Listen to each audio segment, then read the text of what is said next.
نحمدہ و نصلی علی رسولہ الکریم اما بعد۔ معزز سامعین کرام، حدیث کا مفہوم بیان کرنے لگا ہوں۔ الفاظ کے اندر فرق ہو سکتا ہے۔ حضور اکرم صلی اللہ علیہ وآلہ وسلم ایک مرتبہ خطبہ دینے کے لیے آئے۔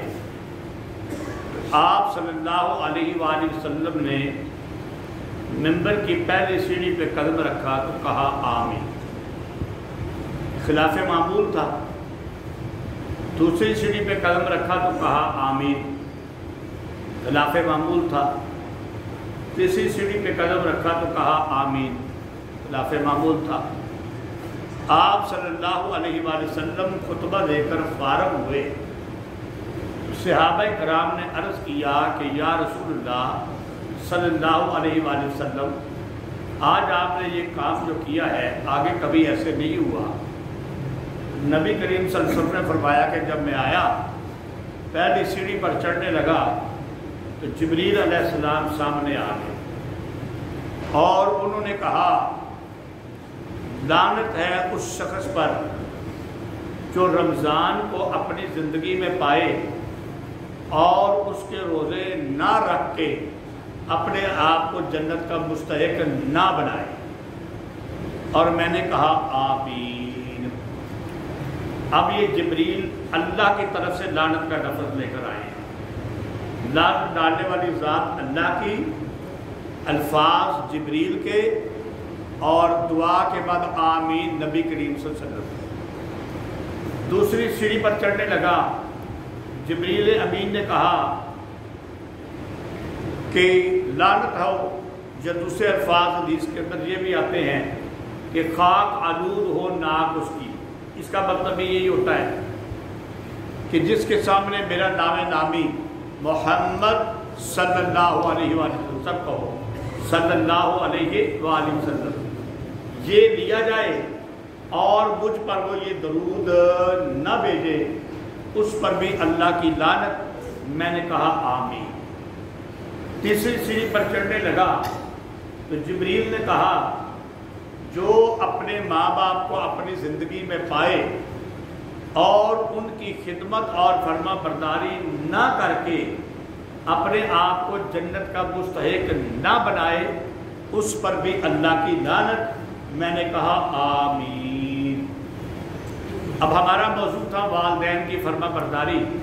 پہلی دو چیزیں بھی سمجھ آ گئی آپ کو۔ تیسری چیز ہے ماں باپ کے متعلق۔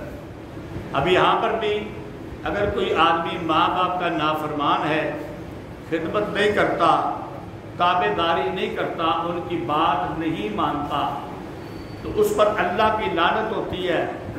اور جبریل علیہ السلام وہ الفاظ بولتے ہیں اور پیارے پیغمبر آمین کہتے ہیں۔ تو اب اس سے خود اندازہ کر لیجئے کہ کتنا بڑا بد نصیب ہوگا وہ شخص جس کو ماں اور باپ ملے اور ان کی وہ فرما برداری اور تابع داری نہ کرے۔ دوسری حدیث،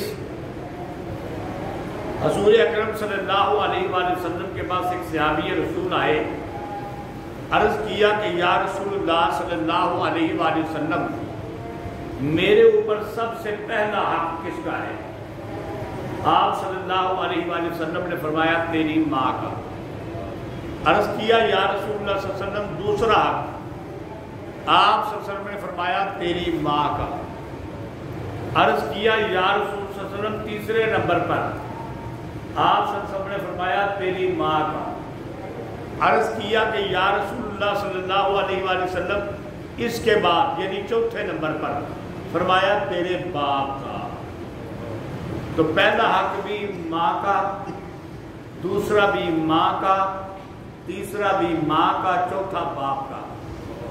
اس بات کو ذرا سمجھنے کی ضرورت ہے۔ اس کا مطلب یہ نہیں ہے کہ باپ کی فرما برداری میں کمی کرنی ہے یا تابع داری یا خدمت میں کمی کرنی ہے، اس کا یہ مطلب نہیں ہے۔ اصل بات یہ ہے، علماء نے جو شارحین نے اس کی وضاحت کی ہے وہ یہ ہے کہ ماں بچے کی زیادہ خدمت کرتی ہے۔ 3 موقع ایسے ہوتے ہیں۔ پہلا موقع کہ ماں 9 مہینے کے اندر بڑی مشقت سے اپنے بچے کو پیٹ میں رکھتی ہے۔ دوسرا، ماں بچے کو جننے کی تکلیف برداشت کرتی ہے۔